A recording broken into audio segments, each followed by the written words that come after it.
Haven't even started this video yet. I'm already sweating. Alright, well, we're back in the garage, and this time we're changing rotors and brake pads. I'm going to show you how to do that, and we're going to do it on a 2006, what the heck is this? SRT8 Charger. Pretty sweet looking car, but it should be generally the same for most rotors. There'll be some occasions where you have like a little set key that you can pull it out, but this one doesn't have it. So I'm going to show you how to do it without it. If it does have a key, you just take the key out. I'll like kind of show you like where it might be, but besides that, let's jump into this. First things first, we need to get this thing up on jacks. Not too easy to do on this car. Luckily I got a low profile jack, so it fits barely underneath the car. So you jack it up. Before you jack it up, good idea to break all your lug nuts.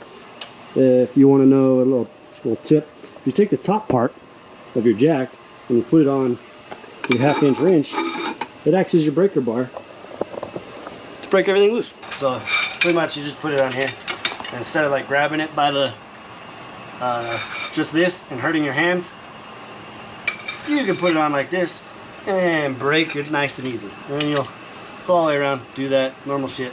But it's a good idea to break those loose before the tire's off the ground, because once it's off the ground, it's not going to be as easy, especially if it's spinning. So let's do that. Take the tire off, and then I'll show you some shit. Once you got it all jacked up, make sure you're on a jack stand, not just the jack, because God forbid jack goes out and you're under here and you lose a hand or a leg or a foot or you die. Yeah, please use a jack stand. And then what you're going to do is come back here in order to get your rotor off. And you take your caliper off.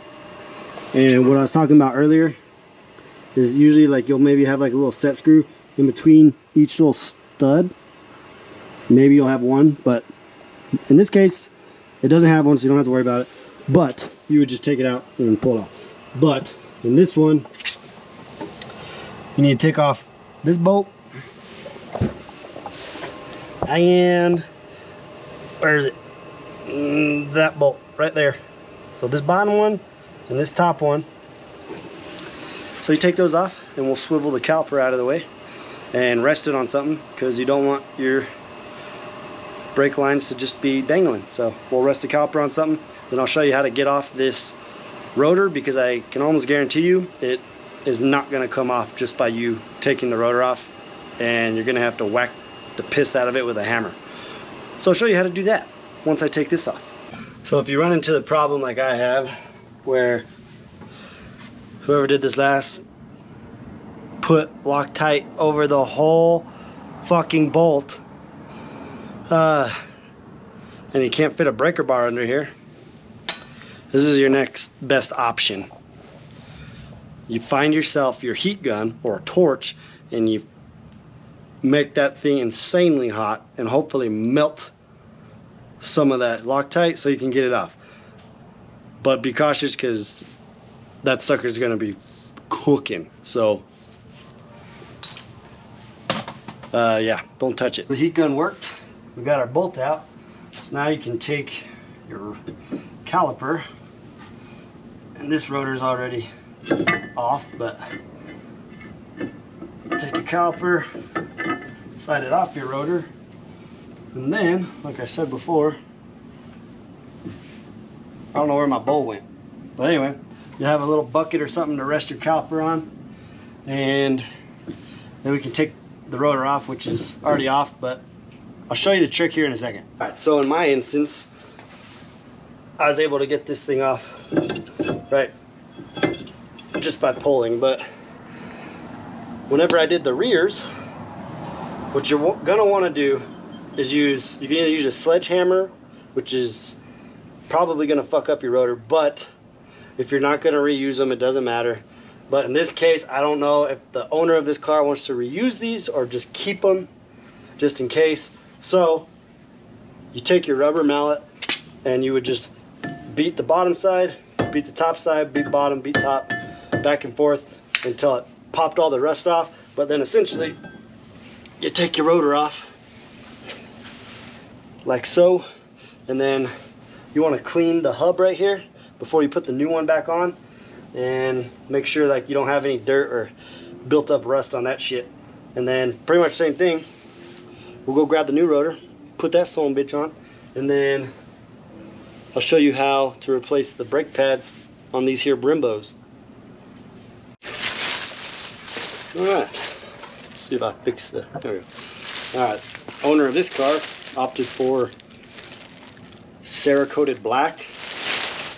I haven't tried yet, but I don't think that this rotor is going to stay black. I don't see how they could have gotten that all the way through, but I think it's just a corrosion thing for packaging.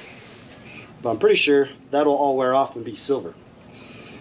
Well, you want to avoid touching rotor surface with your fingers, so you don't have to clean it all off with brake cleaner. So grab it right here in the middle. We'll slide this bed down like that. And if it doesn't sit there all the way, you don't have to worry about it. Once you get your rotor on, your brake pads in, and then your tire on, it'll hold it into the hub. But now that you got that on there, you're good to go. Let me show you where'd they go. So you're going to want to knock these little pins out, which I use. Where did it go? This is a little like punch to use for interior trim on like toe kicks and all that stuff, for like little tiny brad nails. So I use this and a hammer, of course, because that little hole right there, this little thing, or this little thing will be sticking out, and you'll put your punch on this and just hammer it out. But be careful, because your little clip is going to go flying as soon as you hammer that thing out. So be cautious. And then we'll let that rest there for a second, and I'll show you how to put these new ones in. I have found that putting the bolt on for the rotor and then pressing the pistons in is just easier for me to put pads in. So let me put this caliper back on, and it's pretty, I mean, come on, it's idiot proof. You put it back on, put the mount bolts on, and then we'll start from scratch. But let's do that learning lesson. Those of you who don't know which way a rotor, or not rotor, a pad goes. So you'll have like a concave part of the pad, and that part is going to go on the most inner part of the circle. So for instance, if this one was facing me, right, it'd be on the most inboard side of the brake. Or I could flip it over just like this, and it would go on the outward side of the caliper. What we're going to do here is I'm going to take, where'd it go? I'm going to take this little pry bar, I'm going to put it in here without scratching the rotor, right? You're going to gently move it in there and push back on the pistons until the pistons are flush with the caliper, and then we're going to shimmy this in, obviously brake pad side facing the rotor, and then these little holes right here at the top, these are your indexes for this little pin, which this little spinny doodad is going to go from the inside to the outside, and you'll just push that through. It'll come through these holes like that. You know what I'm saying? So I'll bring it over here to the back once I get these pistons pushed in, but I'll show you what the pistons look like. Alright, so you see these little silver guys right here, right? See that guy? So you're gonna want to push that guy. I don't even know, I might be able to get it with my fingers. Nope. But anyway, you'll take your little pry bar and you'll gently put it in here until it gets to the other side, and then you'll push it in until, where you see it, this little bump right here is flush, and you no longer have it protruding like that, and then you'll be able to put your caliper in. In my experience, it is best to work one side at a time. Otherwise, sometimes brake fluid will transfer over to the other side of the brake and push the piston out, so you'll just be fighting yourself back and forth the whole time. So work on one side, put a pad in, go to the other side, press it again, and then we'll put our pins in to hold them in place. So let's do that. So I tried to film me putting the pad in, but I mean, it's so hard to get the lighting right to where you'd be able to see this. So I'm just gonna show you before I put the pins through what like a pad looks like installed. All right, so here's your pad. Here's the little recessed holes that we'll be putting our pins in. And you see how the curvature of the disc is going with the brake pad. All right, so as long as it matches like that and it's not backwards, you'll be good. So you'll put both of those in, and then you'll take one of these pins, preferably the new one that they give you in your kit, and you're gonna find where to go. This big ass hole right here, it'll slide through, come across, you'll find that hole, and it'll come out here once you hammer it in. But first and foremost, you need this little guy. For those who don't know, you see how it's like kind of got a little kick there, right? A little edge. So that edge faces the rotor, so that whenever it squeezes, whenever you push the brake, all the pressure from the pins being held at the top right here, it separates your pads, so your pads aren't constantly grinding on your rotor. So once you get that wiggled in right there at the top, you'll bend it down, put the next pin in, and I'll show you what that looks like when I'm done, because again, my big old George Lopez head is going to be in the way and you won't see it. So let me do it. All right, figured I'd just try and shoot this because there's really no way of me showing you. So hopefully the light's good. But anyway, you'll have your pin in, you'll get your little return in here, and then you'll tap this little pin all the way through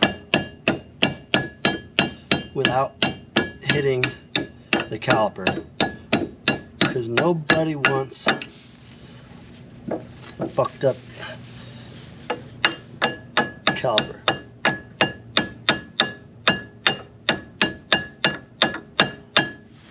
Alright, there you go.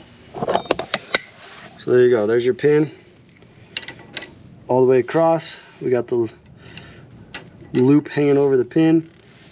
It's pressed in right here, and you can see the little head protruding there. So there you go. So you'll take the next pin, put it in the hole, you'll bend this down like that as you're pushing. I found it easiest if you put the pin in and then you have like this pry bar to push down while you're pushing the pin in, or you can use your finger, whichever way you prefer to do it. But let me get that other pin pushed in. I'll show you what it looks like. Then we can tighten the rotor, or tighten the caliper, and put our tire back on, and then we're done. There you have it. Complete.